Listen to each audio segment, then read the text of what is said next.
یہ ایک 10 سالہ بچی کی کہانی ہے جس کے ہاتھوں میں کتابیں اور قلم نہیں بلکہ پانے اور پیچ کس ہیں۔ ورکشاپ میں سب اسے چھوٹو کہہ کر بلاتے ہیں۔ اچھا، یہ صرف ایک پکارنے کا نام نہیں ہے، یہ اس کی شناخت کو مٹانے کا ایک طریقہ ہے۔ جب استاد کہتا ہے چھوٹو ذرا 12 نمبر کا پانا لانا، تو وہ زینب نہیں رہتی، وہ ایک جیتی جاگتی خواب دیکھتی بچی نہیں رہتی۔ اور یہیں سے اس کی روزمرہ کی حقیقت شروع ہوتی ہے۔ جی، متن میں اس کی صبح کا جو ذکر ہے وہ کسی اسکول کی گھنٹی سے نہیں ہوتی، نہیں، نہ ہی ماں کی پیار بھری آواز سے، بلکہ دکان کا شٹر اٹھنے کی ایک گڑ گڑاہٹ سے۔ وہ کہتی ہے کہ اس نے صابن سے رگڑ رگڑ کر دیکھ لیا، لیکن یہ کالک، یہ اب اس کے ناخنوں میں ہمیشہ کے لیے جیسے بس گئی ہے۔ اور یہ صرف میل یا گندگی تو نہیں ہے نا؟ نہیں، بالکل نہیں۔ دیکھیے، یہ ایک علامت ہے، ایک مہر ہے، یہ اس بات کی نشانی ہے کہ یہ مشقت صرف اس کے ہاتھوں پر نہیں بلکہ اس کے بچپن پر ایک دائمی داغ کی طرح لگ گئی ہے۔ ایک ایسا داغ جسے وہ ہر وقت اپنے ساتھ لیے پھرتی ہے۔ شاید وہ اسکول یونیفارم پہنے بچوں کے صاف ہاتھوں کے سامنے اپنے ہاتھ چھپا لیتی ہو سکتا ہے۔ اور یہ تو صرف ظاہری بات ہے، اس کے بعد جسمانی مشقت کا ذکر آتا ہے۔ سارا دن جھک کر موٹر سائیکل کے بھاری پہیے کھولنا، انجن کے پرزوں کو صاف کرنا، یہ ایک ایسے جسم پر بوجھ ہے جو ابھی خود بننے کے مرحلے میں ہے۔ صحیح۔ جب وہ کہتی ہے کہ شام تک اس کی کمر ٹوٹنے لگتی ہے اور ہاتھ درد سے بے جان ہو جاتے ہیں، تو یہ صرف اس دن کی تھکاوٹ کا بیان نہیں ہے، یہ اس کے مستقبل کی صحت سے سودے بازی ہے۔ اس کی ہڈیاں، اس کی نشوونما، سب کچھ وقت سے پہلے اس کام کی بھینٹ چڑھ رہا ہے۔ اور اس جسمانی بوجھ کے ساتھ ساتھ ذہنی دباؤ بھی ہے۔ جی، استاد کی ڈانٹ، کام میں غلطی پر جھڑکیاں، اور کبھی کبھی ایک آدھ تھپڑ کا خوف۔ یہ سب سہتے ہوئے وہ ایک بہت ہی چونکا دینے والی بات کہتی ہے۔ کون سی؟ وہ کہتی ہے، پر میں رو نہیں سکتی۔ ایک 10 سالہ بچی جسے ذرا سی چوٹ پہ رونا چاہیے، وہ کہہ رہی ہے کہ میں رو نہیں سکتی۔ اس ایک جملے میں کتنی بے بسی چھپی ہے۔ یہ بظاہر تو اس کی مضبوطی لگتی ہے، لیکن اصل میں یہ اس کی مجبوری کی انتہا ہے۔ مطلب یہ کہ وہ اس ماحول میں یہ سیکھ چکی ہے کہ اس کے آنسوؤں کی یہاں کوئی قیمت نہیں، الٹا نقصان ہو سکتا ہے۔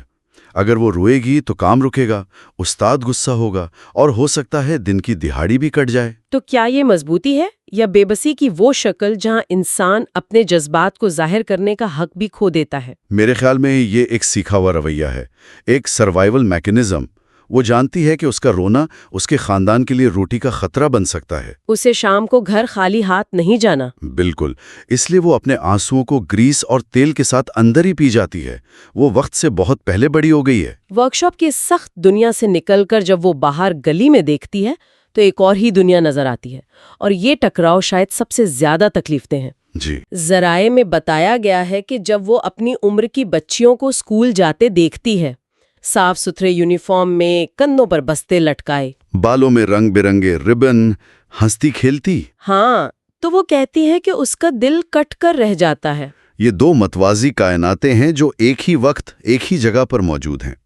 ایک زینب کی دنیا ہے جو لوہے اور تیل کی ہے، دوسری ان بچیوں کی جو کتابوں اور کہکھاؤں کی ہے۔ اور ان کے درمیان فاصلہ چند قدم کا ہے، لیکن حقیقت میں یہ ناقابل عبور ہے۔ جی، اس کے بیچ میں غربت کی ایک نہ نظر آنے والی دیوار کھڑی ہے۔ اور اسی دیوار سے سر ٹکرا کر وہ ایک ایسا سوال پوچھتی ہے جو سیدھا دل میں لگتا ہے۔ کون سا سوال؟ وہ کہتی ہے، کیا میرا قصور صرف یہ ہے کہ میں ایک غریب گھر میں پیدا ہوئی؟ یہ سوال یہ صرف زینب کا نہیں رہتا، یہ سیدھا ہمارے معاشرے کے چہرے پر ایک تماچا ہے۔ صحیح۔ یہ سماجی انصاف کے پورے نظام پر سوال اٹھاتا ہے۔ کیا کسی بچے کی پوری زندگی کا راستہ صرف اس بات سے طے ہو جانا چاہیے کہ اس کی پیدائش کس گھر میں ہوئی؟ اور متن اس کا جواب نہیں دیتا۔ نہیں، جواب نہیں دیتا، لیکن یہ ہمیں اس سوال کے سامنے لا کھڑا کرتا ہے، اور اس کی تلخی کو نظر انداز کرنا ناممکن ہو جاتا ہے۔ کہانی میں اس کی وجہ بھی بیان کی گئی ہے جو اس کی حالت کو اور بھی پیچیدہ بنا دیتی ہے۔ اس کے والد بیمار ہیں، کام نہیں کر سکتے، اور گھر میں چھوٹے بہن بھائی بھی ہیں۔ تو وہ صرف ایک چائلڈ لیبر نہیں ہے، وہ اپنے خاندان کی کفیل ہے۔ وہ ایک ایسی جنگ لڑ رہی ہے جو اس کی عمر سے بہت بہت بڑی ہے۔ ویسے یہاں ایک اور بات بھی دلچسپ ہے۔ وہ کیا؟ یہ مردوں والا کام، جیسا کہ معاشرہ اسے کہتا ہے، ایک بچی کرنے پر مجبور ہے۔ صحیح کہا۔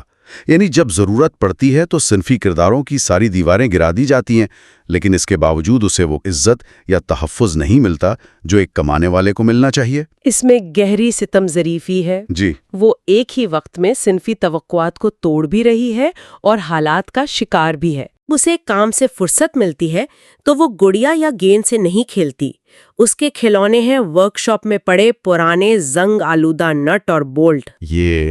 یہ بہت گہری بات ہے نا؟ یہ اس کے چھینے ہوئے بچپن کی شاید سب سے طاقتور علامت ہے۔ بالکل۔ دیکھیں، کھیل کا مطلب ہوتا ہے تخیل کی آزادی۔ بچے کھیل میں وہ سب کچھ بن جاتے ہیں جو وہ بننا چاہتے ہیں، ڈاکٹر، پائلٹ، ٹیچر۔ لیکن زینب کا تخیل بھی ورک شاپ کی دیواروں میں قید ہے۔ اس کے کھیل کے اوزار بھی وہی ہیں جو اس کے کام کے اوزار ہیں۔ یہ ظاہر کرتا ہے کہ اس کے ماحول نے اس کی سوچ اور اس کے خوابوں پر بھی قبضہ کر لیا ہے۔ جی، اس کی پوری کائنات لوہے کی بنی ہوئی ہے، اس کی روزی روٹی، اس کی سزا اور یہاں تک کہ اس کے کھلونے۔ یہ کتنا عجیب ہے، وہ پہلے سے ہی ایک میکر ہے، ایک بلڈر ہے، وہ چیزوں کو جوڑنا اور کھولنا جانتی ہے۔ صحیح۔ بولٹ کی جگہ رنگ یا الفاظ ہوتے تو وہ کیا کچھ تخلیق نہیں کر سکتی تھی؟ بالکل، یہ ضائع ہوتی ہوئی صلاحیت کی ایک بہترین مثال ہے۔ اس کا ذہن میکینیکل چیزوں کو سمجھتا ہے، لیکن اسے اس علم کو آگے بڑھانے کا کوئی راستہ نہیں دیا گیا۔ تو اس ساری مشقت، درد اور ان لوہے کے کھلونوں کے بعد آخر میں کہانی کہاں پہنچتی ہے؟ آخر میں وہ ایک التجا کرتی ہے، لیکن یہ التجا یہ کسی بھکاری کی نہیں ہے۔ وہ دنیا سے ترس یا ہمدردی نہیں مانگ رہی۔ اور یہی بات اس کے کردار کی مضبوطی کو ظاہر کرتی ہے نا؟ جی بالکل۔ وہ اپنے غربت کا رونا رو کر بھیک نہیں مانگ رہی، وہ جانتی ہے کہ ترس عارضی ہوتا ہے۔ اس کی خواہش بہت واضح ہے، بہت ٹھوس۔ وہ کیا چاہتی ہے؟ وہ کہتی ہے کہ وہ چاہتی ہے کہ کوئی اس کے ہاتھوں سے اس کالی گریس کو ہمیشہ کے لیے صاف کر دے اور ان کی جگہ قلم اور کتاب تھما دے۔ جی، وہ پیسے یا آرام نہیں مانگ رہی، وہ ایک موقع مانگ رہی ہے، ایک مختلف مستقبل کا موقع، ایک ایسا مستقبل جسے وہ خود تعمیر کر سکے۔ اس کے اپنے الفاظ میں بھی پڑھنا چاہتی ہوں، میں بھی خواب دیکھنا چاہتی ہوں۔ اس جملے سے پتہ چلتا ہے کہ وہ یہ سمجھتی ہے کہ خواب دیکھنے کا تعلق بھی وسائل اور مواقع سے ہوتا ہے۔ وہ گریس لگے تھکے ہوئے ہاتھوں سے اپنے خوابوں کو پکڑ نہیں سکتی۔ صحیح۔ اور یہی اس تحریر کی اصل طاقت ہے۔ یہ چائلڈ لیبر پر صرف ایک رپورٹ نہیں ہے، یہ ایک فرد کی خواہش کی کہانی ہے۔ وہ مدد نہیں، اختیار چاہتی ہے۔ ان دونوں میں زمین آسمان کا فرق ہے۔ جی، وہ چاہتی ہے کہ اسے اپنی کہانی خود لکھنے کا حق دیا جائے۔ تو آج ہم نے چھوٹو کی ورک شاپ کی گرد آلود دنیا سے سفر شروع کیا اور زینب کے ایک روشن، صاف ستھرے خواب تک پہنچے۔ ایک ایسا خواب جو گریس لگے ہاتھوں میں نہیں بلکہ کتاب کے صاف صفحات میں بستا ہے۔ ہم نے دیکھا کہ کس طرح اس کا نام، اس کے ہاتھ، یہاں تک کہ اس کے کھلونے بھی اس کی حقیقت کی زنجیریں بن گئے ہیں۔ یہ تحریر ہمیں ایک بچی کی زندگی کی ایک جھلک دکھاتی ہے، لیکن اصل میں یہ حالات اور خواہشات کے درمیان اس ازلی کشمکش کی کہانی ہے۔ یہ اس بے پناہ انسانی صلاحیت کی کہانی ہے جو غربت کی گرد میں کہیں کھو جاتی ہے۔ زینب جیسی نہ جانے کتنی ہی کہانیاں ہمارے ارد گرد بکھری پڑی ہیں۔ جی، جن کے چھوٹو نام کے پیچھے اصلی نام اور خواب دبے ہوئے ہیں۔ آخر میں ایک سوال جو یہ تحریر ہمارے لیے چھوڑ جاتی ہے۔ زینب کہتی ہے کہ اس کے کھلونے نٹ اور بولٹ ہیں جن سے وہ چیزیں جوڑتی ہے۔ یہ بات سوچنے پر مجبور کرتی ہے کہ اگر اس ذہن کو، اس تخلیقی صلاحیت کو اوزاروں کی بجائے علم، الفاظ اور مواقع فراہم کیے جائیں تو وہ کیا کچھ نہیں بنا سکتی۔ وہ صرف ایک موٹر سائیکل ٹھیک نہیں کرے گی، وہ شاید ایک نئی دنیا تعمیر کرے گی۔ وہ کون سے خواب ہوں گے جنہیں وہ شرمندہ تعبیر کر سکتی ہے اگر ان خوابوں کو ان گریس لگے ہاتھوں سے آزاد کر دیا جائے۔